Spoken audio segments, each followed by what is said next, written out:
días. Dios les bendiga. Pues damos gracias a Dios por estar una vez más reunidos. Hoy iniciamos con otro nuevo tema. Hemos venido viendo acerca del origen del pecado. El tema principal se llama el origen del pecado. Y una de las cosas que venimos hablando principalmente es que no hay un pecado original como tal, ¿verdad? De un árbol, de una serpiente, de una pareja que comieron un fruto y fueron engañados, desobedecieron la orden de Dios de no comer de ese fruto, etcétera, etcétera. Lo que venimos viendo es que fue un engaño hacia una manipulación genética, ¿okay? Que ocasionó la inhibición de nuestro diseño espiritual. Y esa inhibición nos genera que nosotros no estemos conectados y entendamos lo espiritual en Dios. ¿Okay? Nos cuesta trabajo entender lo espiritual. Y esa degradación genética, otra de las cosas que ocasionó es que el hombre no pueda desarrollarse espiritualmente. Y por lo tanto queda preso de sus instintos biológicos. ¿Sí? Es más un ser instintivo, visceral, que un ser racional. O sea, los mismos instintos tratan día a día de opacar lo racional en cada uno de nosotros. ¿Okay? Ahora, a ese estado de muerte espiritual o de inhibición espiritual se le llama muerte espiritual. ¿Okay? Lo que conocemos como estar separado de la vida de Dios. ¿Sí? Bueno, hoy el tema que vamos a ver, se llama el propósito de Jesús. Entonces vamos a ver que el propósito de Jesús en sí fue venirnos a dar vida para reactivar ese diseño espiritual, para que ya no estemos separados de Dios, sin entendimiento y percibimiento de lo espiritual. Es lo que vamos a ver hoy de una manera muy breve. ¿Ok? Bueno, iniciamos. Escucha. La escritura bíblica claramente nos dice cuál fue el propósito principal de que Jesús viniera a este mundo. Esto lo encontramos en diferentes pasajes de la escritura bíblica. Veamos algunos de ellos. Entonces, ahorita yo voy a tratar de tocar los más relevantes, los más claros, aunque hay muchísimos, pero voy a atacar los más relevantes, los más claros, los más conocidos, a fin de que nos demos cuenta que el propósito de Jesús fue darnos vida. ¿Ok? Escucha, uno de ellos lo encontramos, el más conocido, en Juan capítulo 3, verso 16, San Juan 3:16, que dice: porque de tal manera amó Dios al mundo, que ha dado a su Hijo unigénito, para que todo aquel que en él cree no se pierda, mas tenga vida eterna.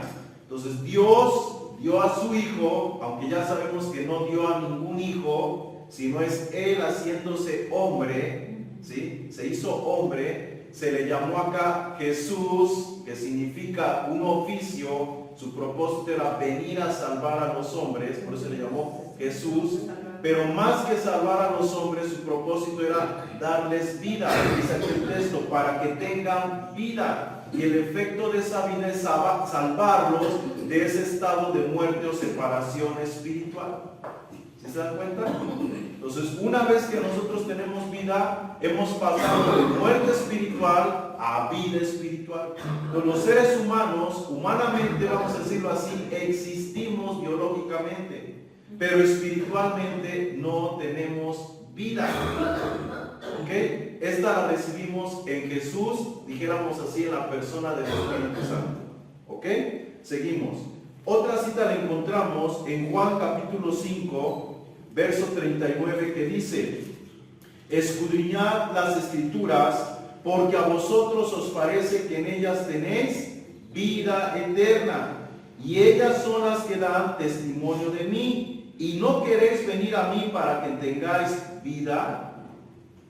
Entonces los judíos, los hebreos, escudriñaban las escrituras porque pensaban que al estarlas escudriñando encontrarían la vida. ¿Me explico? Pero Jesús les dice: no, las escrituras hablan de mí, testifican de mí, les enseñan de mí. Y ahora que yo estoy aquí, que yo soy el testimonio real de la escritura, ustedes no quieren venir a mí para que yo les dé vida. La vida no estaba en la escritura, en la información, la vida estaba en Jesús. Era la vida del Padre representada humanamente a fin de impartir esa misma vida a los hombres y así los hombres fueran salvos de este estado de degeneración genética. ¿Ok? Otra cita la encontramos en Juan capítulo 6, verso 51, que dice: yo soy el pan vivo que descendió del cielo. Si alguno comiere de este pan, vivirá para siempre. El pan que yo daré es mi carne. Está hablando Jesús literalmente de su cuerpo, la cual yo daré por la vida del mundo. Entonces, ¿qué quería Jesús impartir? Su vida, para que el mundo tuviera vida. Otra cita en Juan 10:10 dice: el ladrón no vino sino para hurtar, matar y destruir. Yo he venido para que tengan vida y para que la tengan en abundancia. Es otro texto que claramente nos está diciendo el propósito de Jesús. Y por último, tenemos otra cita. Todavía tengo más citas, más que las dividí. Escucha, otra cita la encontramos en Juan 11:25 que dice: les dijo Jesús: yo soy la resurrección y la vida. El que cree en mí, aunque esté muerto, vivirá. Y todo aquel que vive y cree en mí, no morirá eternamente. Y luego pregunta: ¿crees esto? Entonces Jesús vuelve a decir: ha venido para darnos vida, porque estamos muertos espiritualmente. No es una vida biológica, es una vida espiritual. ¿Ok? Sigo, Romanos 5:17. Pues si por la transgresión de uno reinó la muerte, muchos más reinarán en vida por uno solo, Jesucristo, los que reciben la abundancia de la gracia y el don de la justicia. Así que como por la transgresión de uno vino la condenación a todos los hombres, de la misma manera por la justicia de uno vino a todos los hombres la justificación de vida. Por un hombre que entró la muerte y por otro hombre la vida. Por Adán entró la muerte y por Jesús entró la vida. En Adán perdimos nuestra vida, nuestra comunión espiritual en Dios. En Jesús nos es recuperada.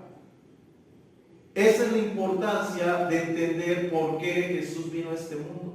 Jesús no vino nada más para morir y ya, y en ese sentido dar su vida. No, Jesús vino a vivir la vida que el Padre quería que se viviera. Y al vivirla nos impartió de esa vida. Ya aprendimos que la crucifixión es una consecuencia de ¿qué? Del opositor, lo que conocemos como Satanás, que se estaba oponiendo a que Jesús generara esa vida y entonces deciden matarlo, destruirlo y no se dan cuenta que llevan al cumplimiento el propósito eterno de Dios. Que esa vida no solamente se expresara a través de su vida, sino también a través de su muerte. Y en la medida que nosotros morimos a nuestros pensamientos, a nuestros sentimientos, a nuestras malas acciones, la vida interior del Padre se empieza a manifestar, se empieza a desarrollar. Eso es lo que Jesús vino a enseñar. Nuestra muerte no está en una cruz, nuestra muerte está en el desapego a lo terrenal. Ahí es donde morimos y en esa medida que vamos muriendo se va desarrollando esa vida espiritual. Amén. Seguimos. Otra cita la encontramos en Romanos 6:23. Porque la paga del pecado es muerte, mas la dádiva de Dios es vida eterna en Cristo Jesús, Señor nuestro. Entonces, solamente estando en Cristo es que recuperamos vida. Y estar en Cristo no es estar en una religión, en una filosofía, en una ciencia. Estar en Cristo es tener un estilo de vida semejante al de Él. ¿Ok? ¿ok? Estar dirigidos por su espíritu, por su sustancia, por su naturaleza, por su carácter. Desarrollar esas características y virtudes en nosotros. Eso es estar en Cristo. ¿Ok? Seguimos. Primera de Juan, capítulo 5, verso 11. Dice, y este es el testimonio, que Dios nos ha dado vida eterna. ¿Qué nos ha dado el Padre Celestial? Vida eterna. Y esta vida está en su Hijo. El que tiene al Hijo, tiene la vida. El que no tiene al Hijo de Dios, no tiene la vida. Estas cosas os he escrito a vosotros que creéis en el nombre del Hijo de Dios, para que sepáis que tenéis vida eterna y para que creáis en el nombre del Hijo de Dios.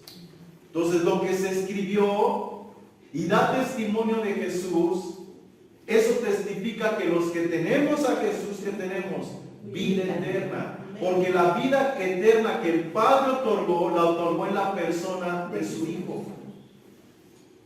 Lo otorgó haciéndose hombre.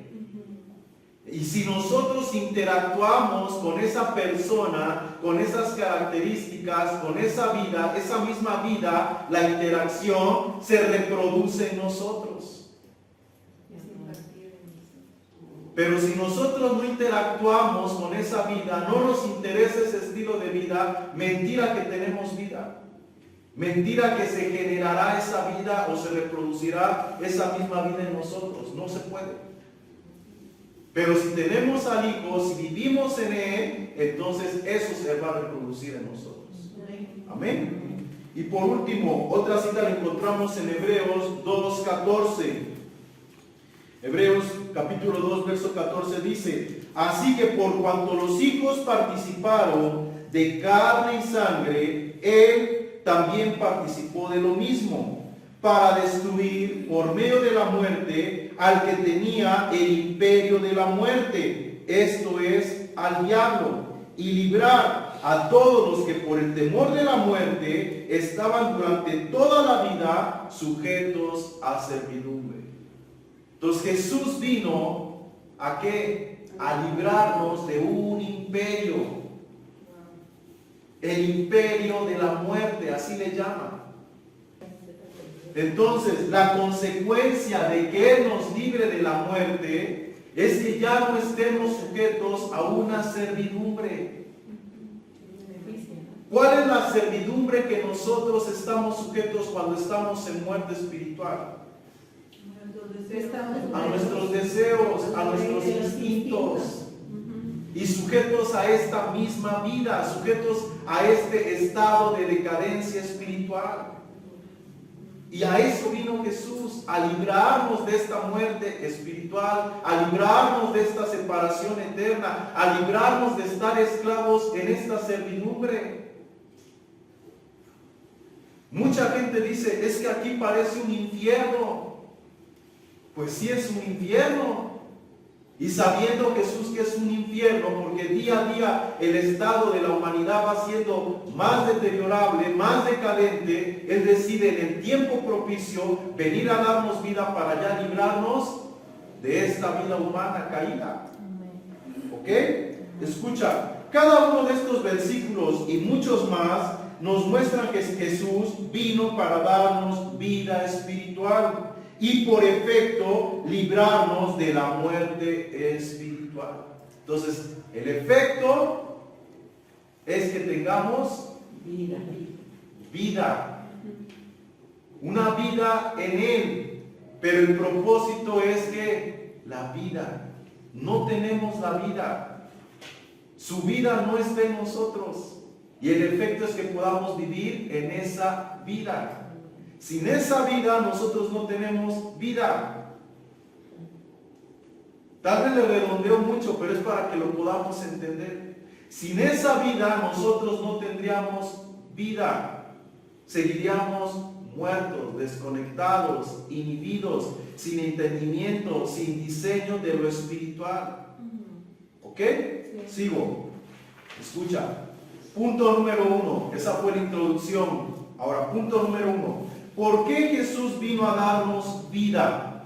Aquí lo voy a desarrollar. Escucha. La Escritura nos dice que el hombre es un ser que existe biológicamente, pero espiritualmente está muerto. Es decir, él como espíritu o como ser espiritual tiene internamente un diseño celestial, que es según la naturaleza del Padre Celestial.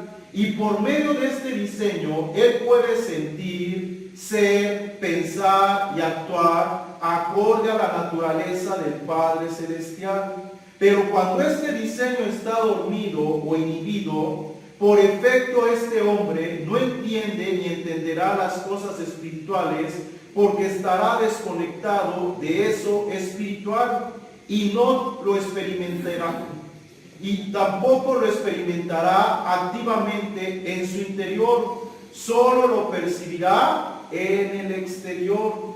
Y por ello es necesario darle esta vida a fin de que le sea real esa vida y esa realidad espiritual la pueda desarrollar y vivir. Entonces nosotros religiosamente vamos a una iglesia, nos congregamos y percibimos lo espiritual, lo sentimos, lo experimentamos, pero de una manera muy vana, muy superflua. ¿Cierto o no es cierto? Sí. Y en la medida que estamos yendo a una iglesia o a una agrupación religiosa, esa experiencia se empieza a hacer cada vez más real. Hasta que llega un punto donde esa experiencia es una realidad, ya no externa, sino ahora es interna. ¿Eso qué quiere decir? Que algo se produjo en nosotros, algo se generó en nosotros, algo se activó, y es la vida del Espíritu. O sea, el Espíritu Santo vino a ser una parte interna de nuestro ser. Y su diseño se activa. Y empezamos ahora a sentir los deseos de hacer un cambio, de mejorar nuestra vida. Empezamos a darnos cuenta que el estilo el estilo de vida que vivimos no es acorde a lo que Dios espera de nosotros. Nos damos cuenta que hemos vivido una vida terrenal, humana, circunstancial, y que la verdadera vida en Dios para nosotros estaba muerta, desconocida. Y una vez que la empezamos a conocer y entender, queremos empezar a vivir en ella. Y esa misma vida que nos hace ver, conceptuar todo eso, esa misma vida nos va a ayudar a vivir esa misma vida. Esa es la vida cristiana. Esa es la vida espiritual. No se trata de venir acá a cantar, alegrarnos, gozarnos y ya. No. Se trata de crear esa conciencia espiritual. Entenderla para que se nos imparta y la podamos vivir. De otra forma estamos muy lejos de ser verdaderamente personas espirituales. Podemos ser religiosos con un sistema de creencias, pero de ahí no vamos a pasar. ¿Ok? Escucha, el libro de Efesios, capítulo 2, verso 1, nos da un ejemplo de esto. Y dice así: Él os dio vida a vosotros. Mira cómo lo dice. Él os dio vida a vosotros cuando estabais muertos en delitos y pecados, en los cuales anduviste en otro tiempo, siguiendo la corriente de este mundo, conforme al príncipe de la potestad del aire, el espíritu que ahora opera en los hijos de desobediencia, entre los cuales también todos nosotros anduvimos en otro tiempo, en los deseos de nuestra carne, haciendo la voluntad de la carne y de los pensamientos, y éramos por naturaleza hijos de ira, lo mismo que los demás.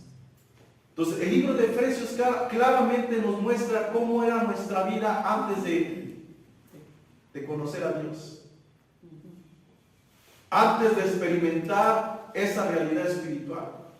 Así era nuestra vida. Ajenos de la vida de Dios. Enfocados solamente en lo terrenal. Pero gracias a Él, por su misericordia, por su amor, por la vida de Jesús, hoy nosotros empezamos a entender y a comprender otra vida, que nos era desconocida, pero que hoy está siendo entendida y empezada a vivir por cada uno de nosotros. Amén. Y esa experiencia de vida nos lleva cada día a estar más enamorados de esa vida y a ser mejores. Amén. Seguimos. La escritura en el libro de Efesios nos muestra muchísimas cosas referente a este tema. Veamos algunas más. Un ejemplo lo encontramos en Efesios 2, capítulo 2, verso 4. Efesios capítulo 2, verso 4 dice: pero Dios, que es rico en su misericordia, por su gran amor con que nos amó, aun estando nosotros muertos en pecados, nos dio vida juntamente con Cristo. Y juntamente con Él nos resucitó, y asimismo nos hizo sentar en los lugares celestiales con Cristo Jesús. ¿Para qué? Dice el 7. Para mostrar en los siglos venideros las abundantes riquezas de su gracia en su bondad para con nosotros en Cristo Jesús. Está diciendo el apóstol Pablo que el Padre nos dio vida y nos resucitó juntamente con Cristo. O sea, esa impartición, esa resurrección nos fue dada desde hace 2000 años. Y la humanidad apenas la está entendiendo. Porque solamente hemos tenido una religión y pensamos que con ir a la religión, con ir a comulgar, con ir a misa, con estar en un culto así como este, ya cumplimos. Esa es mi vida espiritual. Eso de venir me hace estar bien con Dios. No. Es un estilo de vida que no es aquí adentro en estas 4 paredes, es allá afuera la realidad. Ahí es donde se vive realmente quién eres tú. Ahí manifestamos quién somos nosotros. Jesús no manifestó ser el Padre Celestial cuando andaba en el Getsemaní orando, ¿verdad? ¿O sí? Cuando estaba en lo íntimo y en lo secreto. No, cuando estaba en la sinagoga. No, Jesús manifestó quién era públicamente. Cómo socializaba con la gente, cómo trataba a las personas, la misericordia que hacía en cada una de las necesidades que se presentaban. Y eso es lo que nosotros tenemos que aprender y practicar y desarrollar a fin de manifestar a otros esa misma vida. Jesús manifestó esa vida, la impartió de forma visible, para que la entendiéramos, la comprendiéramos y la reprodujéramos. Pero muchos de nosotros no lo hacemos. Reproducimos el hecho de ir a una iglesia, a una iglesia, a una iglesia, a un templo, a una sinagoga. Eso es lo que reproducimos. Pero su verdadera naturaleza y vida no la estamos reproduciendo. ¿Ok? Entonces, el Padre en Cristo nos resucitó y nos impartió esa vida. Amén. Amén. Seguimos. La vida de Cristo, ¿sí?, la recibimos por gracia. Y esa vida genera o produce en nosotros buenas obras. Pues esa vida que recibimos activa un diseño en nosotros a fin de ser las obras que ya estaban preparadas para nosotros de antemano para que anduviésemos en ellas. Entonces, una vez que tú y yo recibimos esa vida que va a generar buenas obras. Y esas obras son acordes a su naturaleza, a su carácter, a sus virtudes. Y esas obras ya estaban preparadas para toda la humanidad o para nosotros si estamos en Cristo, si tenemos esa vida. Y una vez que estamos en Cristo, ¿a qué estamos llamados a hacer? Buenas obras. Esas buenas obras, ¿cuál es el propósito? ¿Cuál es el propósito de esas buenas obras en nosotros? Mostrar, manifestar esa misma vida. Si esa vida la tenemos, y se desarrolla, esa vida puede que manifestarse. Y otros a través de nosotros conocerán la realidad de la vida que tenemos. Pero si nosotros no exteriorizamos y manifestamos esa vida, ¿cómo otros van a creer en esa realidad que profesamos? O que predicamos o que anunciamos. ¿Cómo la van a creer?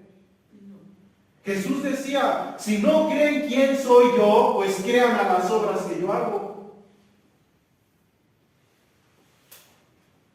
¿Qué ejemplo de vida dio Jesús? Al grado que Él dijo, ¿quién de ustedes me redarguye a mí de pecado? ¿Quién puede convencerme que yo he hecho lo malo? Y tal vez nosotros no vamos a llegar a ese grado, ¿verdad? De no tener de plano, digamos, ninguna falta, ningún error en nuestro diario vivir. Pero de que tenemos que tener un ejemplo de vida, lo tenemos que tener, lo tenemos que procurar. Errores vamos a tener siempre, caídas, tropiezos los vamos a tener, pero serán precisamente eso, errores, caídas, tropiezos, pero no un estilo de vida. Ahí es donde tiene que hacerse la diferencia, en que nuestro estilo de vida no es igual al de la mayoría. Debe de ser semejante a Jesús. ¿Ok? Un ejemplo de esto lo encontramos en Efesios 2:8, capítulo 2, verso 8, que dice, por gracia sois salvos por medio de la fe. Esto no de vosotros, pues es un don de Dios, no por obras para que nadie se gloríe, porque somos hechura suya, creados en Cristo Jesús para buenas obras, las cuales Dios preparó de antemano para que anduviésemos en ellas. Entonces la salvación o la vida que hemos recibido, ¿cómo la recibimos? Por gracia. Amén. No te costó nada a ti y a mí. El Padre no nos condicionó para dar su vida. Él simplemente vino en la persona de Jesús, se hizo hombre y dijo, ahí está la vida que necesitan. Ahí está, ahí les dejo lo que ustedes necesitan para tener comunión conmigo. Amén. ¿Me explico? Sí. Y para que el día de mañana ustedes puedan estar nuevamente conmigo. Amén.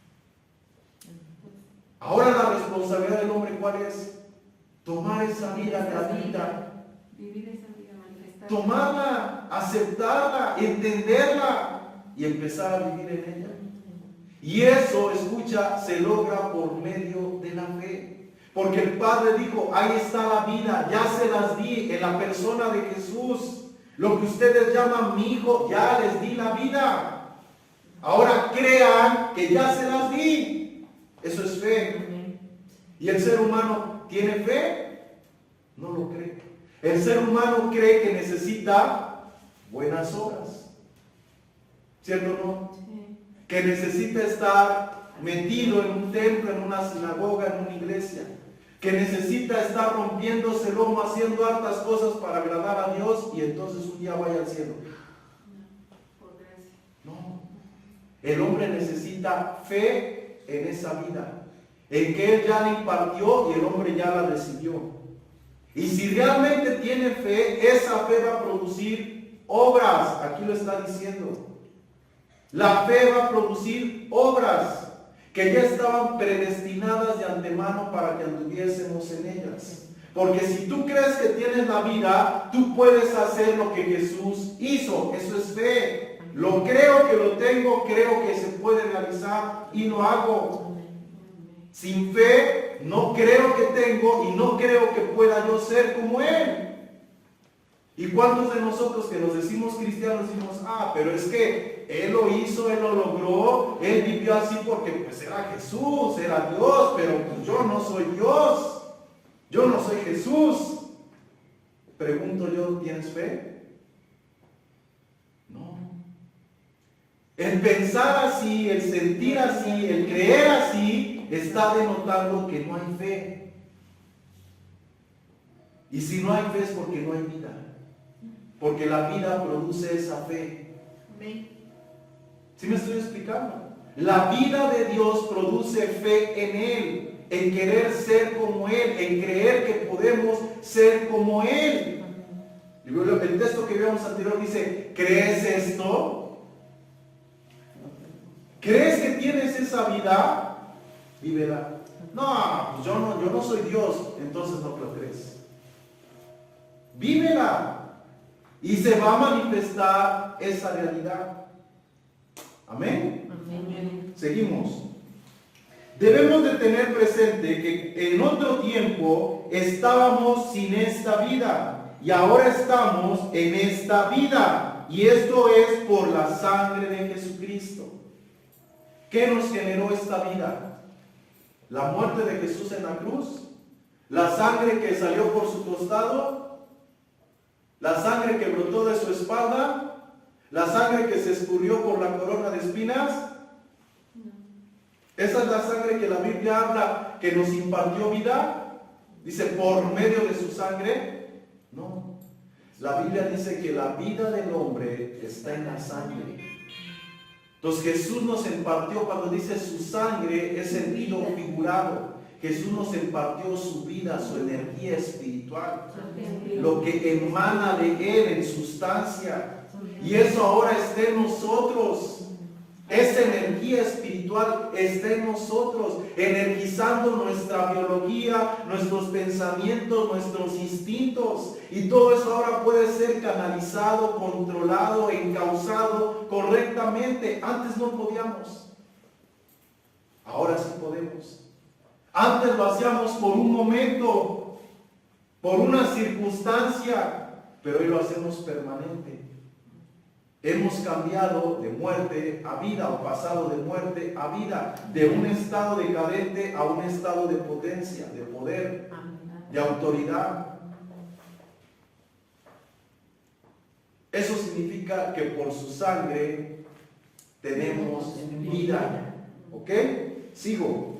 Efesios 2:11 dice, por tanto, acordaos que en otro tiempo vosotros los gentiles, en cuanto a la carne, eras llamados incircuncisos por la llamada circuncisión hecha a mano en la carne. En aquel tiempo estabais sin Cristo, alejados de la ciudadanía de Israel, ajenos a los pactos de la promesa, sin esperanza, sin Dios en el mundo. Pero ahora en Cristo Jesús, vosotros que en otro tiempo estabais lejos, habéis sido cercanos por la sangre de Cristo. ¿Qué es lo que nos acerca? La sangre de Cristo.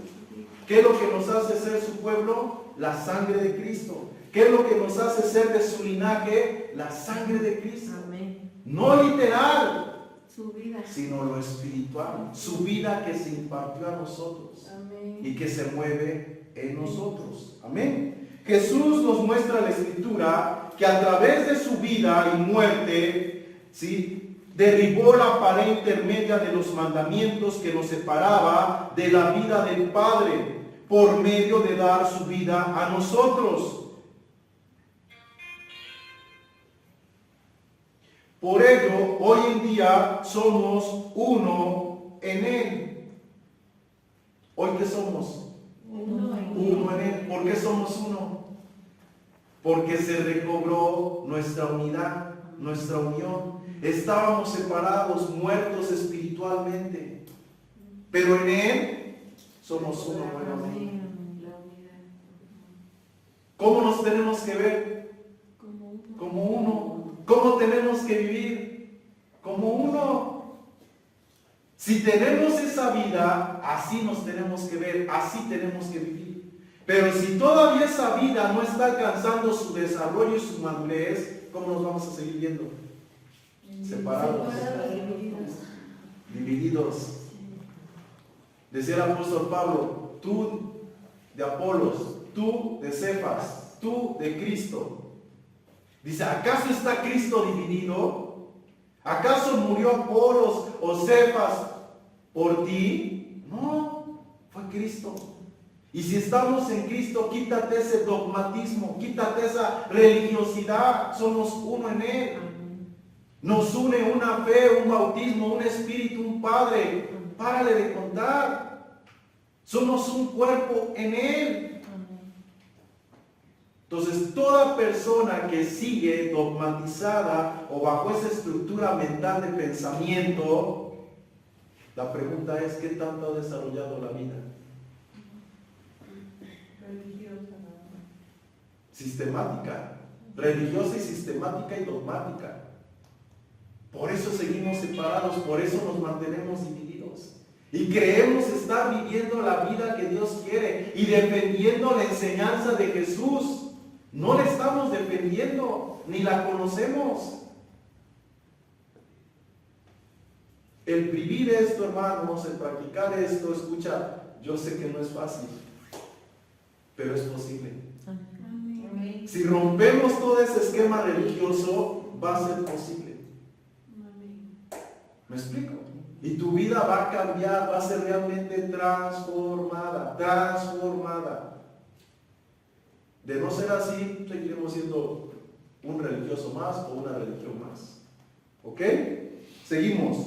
Por medio de Cristo, hoy tenemos entrada a esta vida espiritual. Efesios 2:17 dice, y vino y anunció las buenas nuevas de paz a nosotros, que estábamos lejos, y a los que estábamos cerca. Porque por medio de él, los unos y los otros, es decir, los que estaban lejos y los que estamos cerca, tenemos ahora entrada por un mismo espíritu al Padre.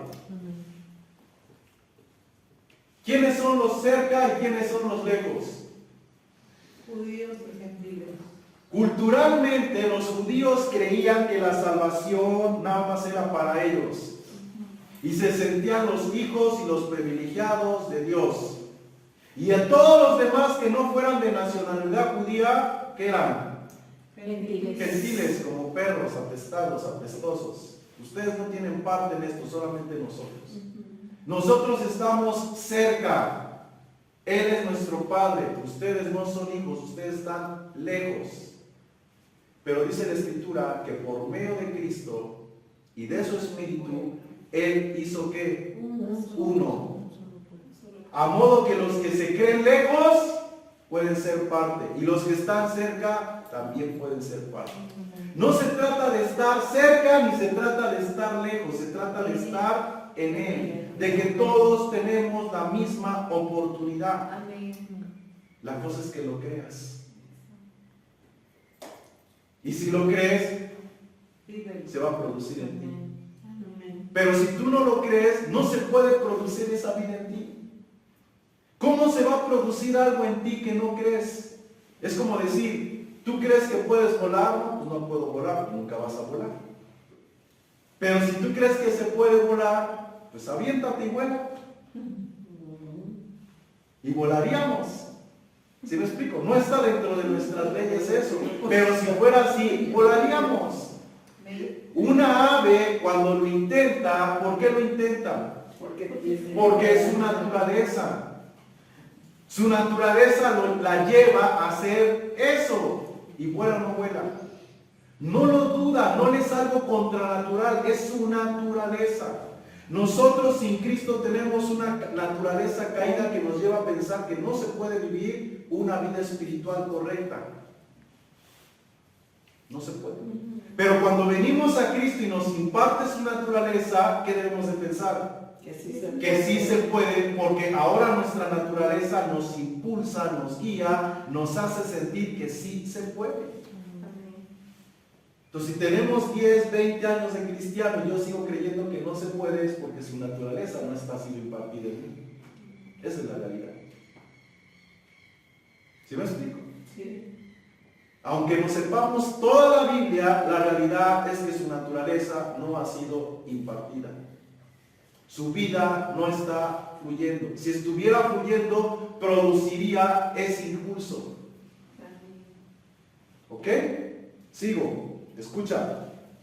Versículo 20. Edificados sobre el fundamento de los apóstoles y profetas, siendo la principal piedra del ángulo Jesucristo mismo, en quien todo el edificio bien coordinado va creciendo para ser un templo santo en el Señor, en el cual vosotros también sois juntamente edificados para morada de Dios en el Espíritu. ¿Qué somos ahora? Morada de Dios en el Espíritu. Y por lo tanto tenemos que estar edificados sobre el fundamento de los apóstoles y profetas, siendo la principal piedra del ángulo Jesucristo. Ya vimos quién es la piedra del ángulo, o qué es la piedra del ángulo. Entonces, si tú y yo tenemos esa piedra, ¿qué se va a producir en nosotros? Esa vida. Esa piedra, ese gen, ¿cómo se forma? Cuando somos expuestos a la palabra. Amén. Cuando tenemos oídos para oír a Dios. Cuando tenemos la intencionalidad realmente de querer acercarnos a Él. Ese oído humano genera un oír espiritual. La fe viene por el oír, y el oír por la palabra de Dios. ¿Quieres tener fe? Aprende a oír, pero a oír la palabra de Dios. No cualquier enseñanza. Una enseñanza que realmente sea conforme a la palabra de Dios, a los principios de Dios, a la enseñanza espiritual en Dios. Porque si no es así, tú no estás oyendo a Dios, estás escuchando palabra, pero no a Dios. No hay diferencia. ¿Vale? Y no se activa nada, porque no está en la frecuencia, no es la naturaleza, lo que es del Padre, lo que estás escuchando. ¿Ok? Seguimos. Por último, escucha, hermanos, debemos de estar conscientes que Jesús vino para darnos vida, no para perdonar pecados. ¿Sí? El perdón de pecados, entre comillas, es un efecto de cuando nosotros andamos o vivimos en esa vida y no más en muerte. ¿A qué vino Jesús? ¿A perdonar pecados o a darnos vida? A darnos vida. A darnos vida. Ciertamente hay textos que hablan que nos vino a dar perdón de pecados, pero hay que entenderlo bien. Primero tienes vida y por efecto las cosas van cambiando. Y cuando cambian, ¿qué van a desaparecer? Si yo tengo vida, en mí se produce un cambio de naturaleza. Ese cambio de naturaleza produce en mí ¿qué? Un sentir, un pensar, un accionar diferente. Y ese pensar, sentir y accionar diferente me va a llevar a ¿qué? A tener hábitos diferentes, prácticas diferentes. Y al dejar las otras prácticas y los otros hábitos, si son malos, ¿qué mueren? ¿Qué desaparecen? Los pecados. Esas mismas prácticas malas. La pregunta es, si yo ya no practico lo malo, ¿qué delito hay que perseguir? Pero es un efecto de una realidad interna, de esa vida interna. Imagínate que Jesús vino nada más a perdonarte los pecados y no te cambia la vida. Pues vas a seguir lo mismo y en lo mismo y en lo mismo. El propósito no es que sigas en lo mismo, el propósito es que tengas vida. ¿Me explico? Para que haya un cambio, una transformación, un estilo de vida diferente. Se manifieste su realidad, te vaya bien, ya no sufras tanto. Que la riegas, sí, pero tienes vida, lo principal. Amén. Amén. Bueno, ya el tema del perdón de pecados y todo ese rollo lo vamos a ver dentro de 8 días. ¿Ok? Nada más que vamos a dividir yo creo en 2 porque es un tema muy largo. Estoy tratando, mejor dicho, de sintetizar. ¿Ok? Pero no es fácil. Bueno, espero que el tema sea de bendición a ustedes.